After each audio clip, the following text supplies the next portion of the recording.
What is going on, everyone? My name's Boit, and I am back with some more Age of Mythology. The Titans action spawning in the left side of the map in the red color, playing as Kronos. His name is Suppe. His opponent today in the blue color, playing as Ra. His name is Joe. The map is Marsh, and today, ladies and gentlemen, we are going to be taking a deep dive into Suppe's early game. What have we already seen from Suppe in this game? First things first, very standard. He drops his economic guild and he gets hunting dogs. But something that's not standard in the slightest is he rushes out this focus technology. Very, very different to an Kronos opening.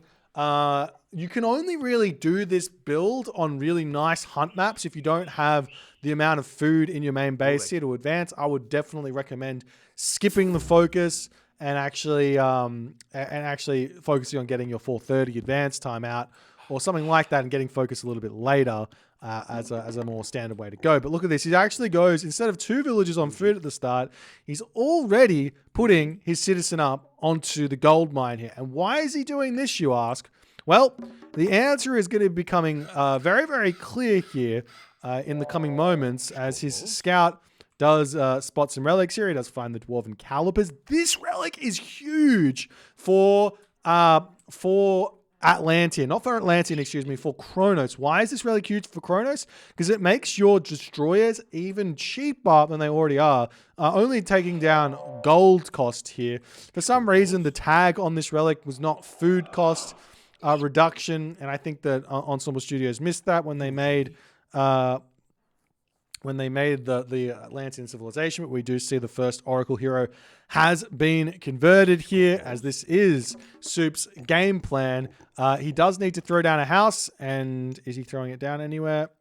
There it goes. Definitely late on that one, as he needs to get both those houses up, but he could have easily got those oracles out and got this house mana down without any idle time in the town center. So let's ignore that, as he's got even more villagers on gold, converting all of his Oracle heroes here. There's another Oracle hero over here, going to be grabbing the dwarven calipers. That's 2 Oracle heroes in the Archaic Age. And you might ask, boy, what's the point of this? Isn't this just slowing down the Classical Age?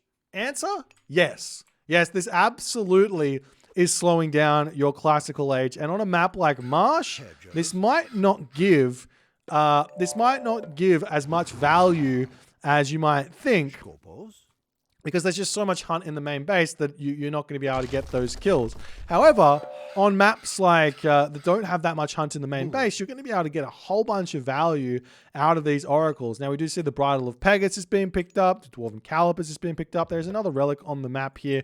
Just here, the Pelt of Argus, another very worthwhile relic to be grabbed, but Suppe has just barely missed it here as he's going to be scouting around looking for everything on the map. Temple is yet to come down, and you can see that Suppe is opting to go for a 5:15 advance time rather than the 4:30 that comes with this build, which is possible with this civilization. So deciding on that one instead, Temple going to be getting dropped down. He's got the resources to make himself a final Oracle hero. And he can decide what he wants to do now following all of this up. Now, this Pelt of Argus relic is actually quite good for Kronos, because what it does is it means that these Oracle heroes that have only got 5 line of sight goes up to 11 line of sight, which is really, really big. As he gets that one, look at this. These oracles have now got line of sight, and they're moving around, and they can scout beautifully now. After all is said and done, they can get all of that scouting intel in, and work that one out. A little bit of a misclick there or something from Suppe. There is a little bit of weirdness that goes in to relics in this game, but Suppe's going to drop that one off and check everything out. He does spot the forward gold mine on this position. Suppe definitely could have got a little bit aggro in this game on this position, but he didn't quite scout it out. Instead, going for the relics as his final Oracle is going to pick up the Bridle of Pegasus and checking everything else out.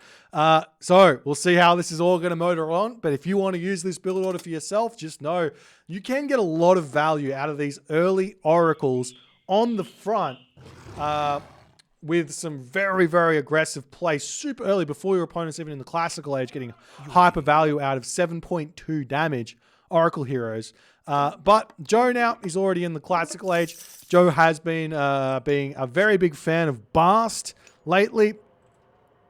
A very big fan of Bast. Joe has found himself the Tower of Cestus. That's going to boost his towers up in terms of damage really, really nicely there. As the villager's going to grab the town center. And this has just been, Joe's just been making this comment by his gameplay. He hasn't said anything, but he's been making this comment by his gameplay that Ra doesn't need Tar. Ra absolutely does not need Tar in this game, but the Oracle heroes, they're coming in. They spot the Pharaoh, and now now Joe is going to be saying, "I wish that I had my Shifting Sands now. I could have Shifting Sands, saved my Pharaoh, brought everyone in." Joe needs to pull all the way back. The Oracle heroes pushing off of that position.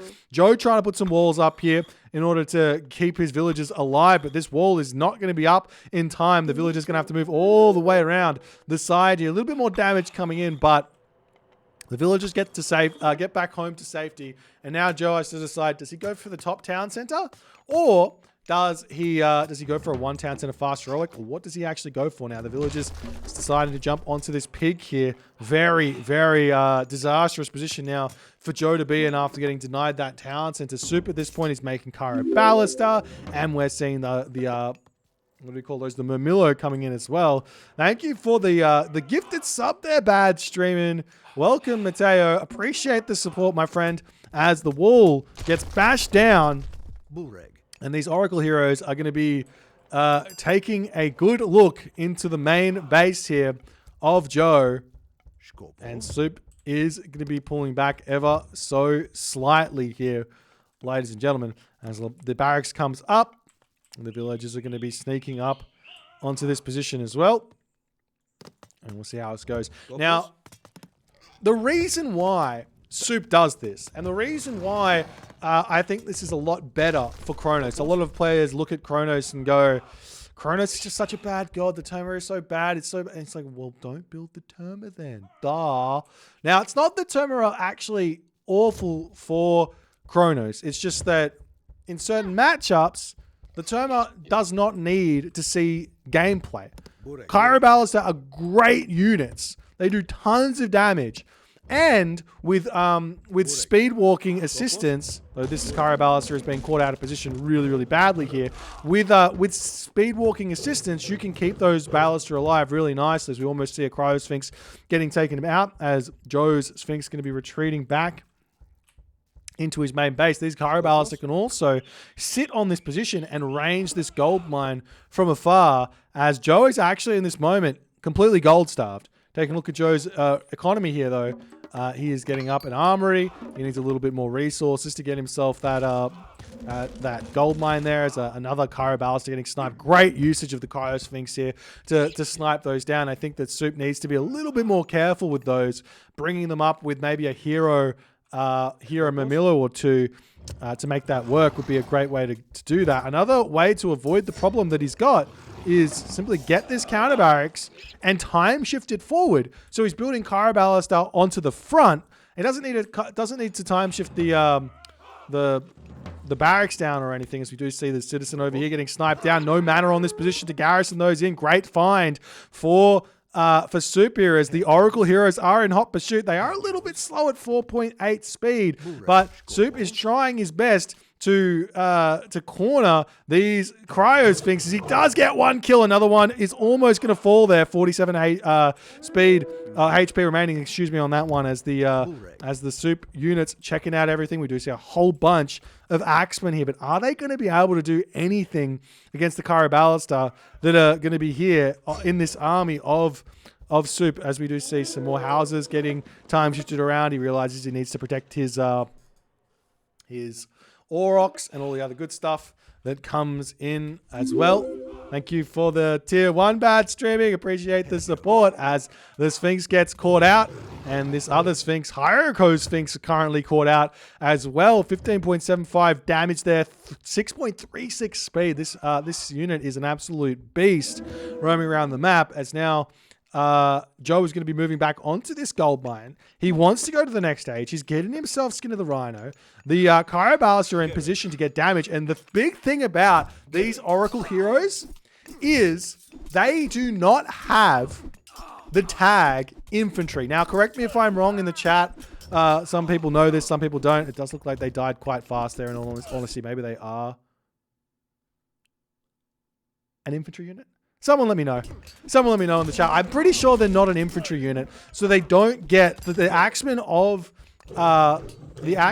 Joe should not get bonus damage. It doesn't look like they do not get bonus damage against these Oracle heroes, which makes it an even better unit to be using against this classical army of Joe, where he wants to go Axeman Sphinx here to absolutely tear through the Kronos army, but those Oracles tank for days. It's absolutely huge.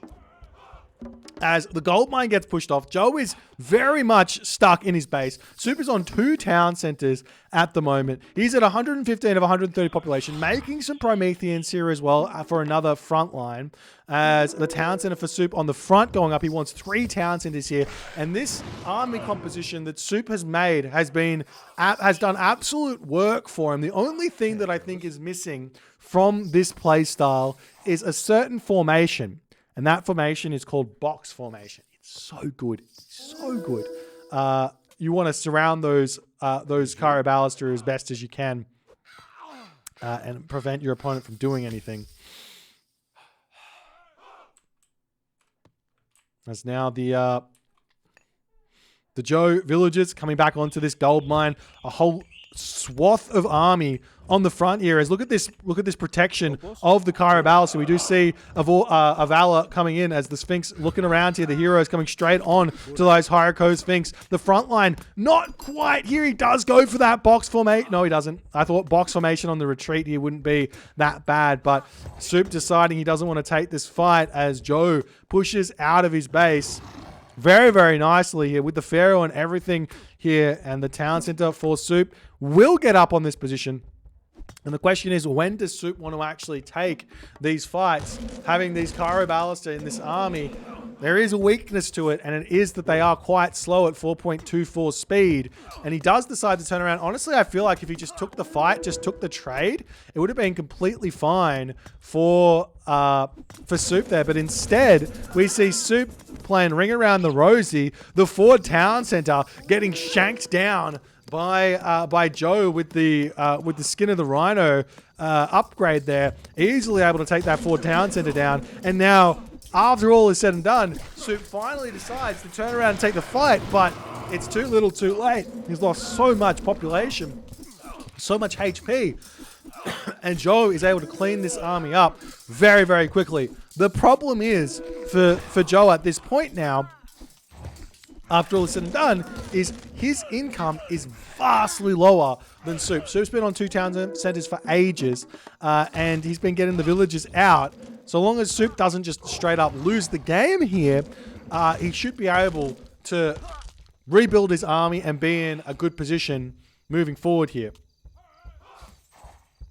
As the villagers hanging out on this front, it looks like Joe, he is wanting to finish the game right here, right now. He's sending those villagers forward. Very, very tough to pick them off. The problem here for Suppe is he's only got 3 military buildings. He's trying to throw more down. We do see a Hyrule Sphinx moving into the main base of Suppe here. Suppe's got 92 population. The army pushing forward. The Kyrobalisters sitting here trying to defend. This Hyrule Sphinx gets sent back. No watchtowers. It is coming through, though. This is going to be a big help to defend. Do we see Masons? No Masons in just yet for Suppe. I wonder if he's going to try and get that to stay alive. We do see the Pharaoh coming through. Not a bad idea to focus fire that Pharaoh down with the town center, and that's exactly what we see Suppe doing in that position. As the Sphinx does get taken out, the Pharaoh going to get pulled out of range there as the town center getting targeted down, but the towers are up. The town center 500 HP remaining. The Promethean getting some good damage done. Even if Joe takes this town center down, Suppe's still got a town center remaining, and it's going to be 1 town center to 1 town center here, and Joe's lost a ton of villagers for this assault, and in that moment, Joe just says, it's over. The game's done. He doesn't want to fight it anymore. He's lost his entire army. Take a look at Joe's perspective here. Joe's got 15 population remaining. He's literally just got these 12 villagers, this slinger, and one villager on this gold mine remaining. He went for a complete all-in on that position, and he just could not finish off Soup. Soup defended valiantly, well, and held beautifully, showing off that, you know what? Kronos might not be as weak as those top players are saying. Kronos might just be a completely different god to Uranus. And Soup has made an argument here that, you know what? Kronos has got a place. Kronos has got a place in the meta and a place in possibly even in the A tier here with this sort of a performance and this sort of a variation of Kronos. Absolutely love the gameplay here. If you guys enjoyed this game, please consider hitting the follow on the Twitch. If you're on the YouTube, hit that subscribe button, and I'll see you guys in the next game.